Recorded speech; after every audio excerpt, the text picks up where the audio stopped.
dowladda Sacuudi Arabiya ayaa ku dhawaaqday in dalkeeda aysan soo geli karin dadka ka imaanaya 20 dal oo ka tirsan caalamka si ay u hakiso faafidda cudurka COVID-19.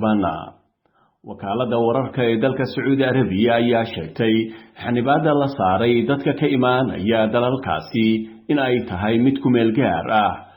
dalalka 20ka ee dadkooda iyo dadka ka imaanaya dalalkaasi ee aan geli karin Sacuudi Arabiya waxaa ka mid ah dowladda Isutaga Imaaraadka Carabta, Jarmalka, Mareykanka, Ingiriiska, Faransiiska, Koonfurta Afrika, Masar, Lubnaan, Hindiya, Bakistan iyo dalal kale oo cudurka COVID-19 si weyn uga jiro. go'aanka lagu joojiyay dadka ka imaanaya dalalkaasi ayaa sidoo kale ku jira dadka soo maray wadamadaasi 14 maalmood gudahooda xilliga ay dalbanayaan dalkugalka boqortooyada Sacuudi Arabiya. dowladda Sacuudi Arabiya ayaa qaraarkan cusub ku sheegtay in amarkan uusan saameyn doonin diblomaasiyiinta u dhashay dalalkaasi, dadka reer Sacuudi Arabiya, dhaqaatiirta iyo qoysaskooda.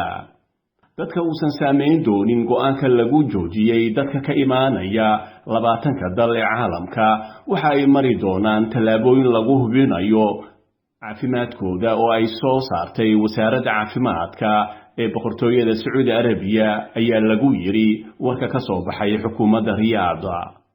Sacuudi Arabiya ayaa maalmihii ugu dambeeyay waxa kordhay dadka uu soo ritay cudurka COVID-19 taasoo walwal badan ay ka muujisay xukuumadda Sacuudi Arabiya.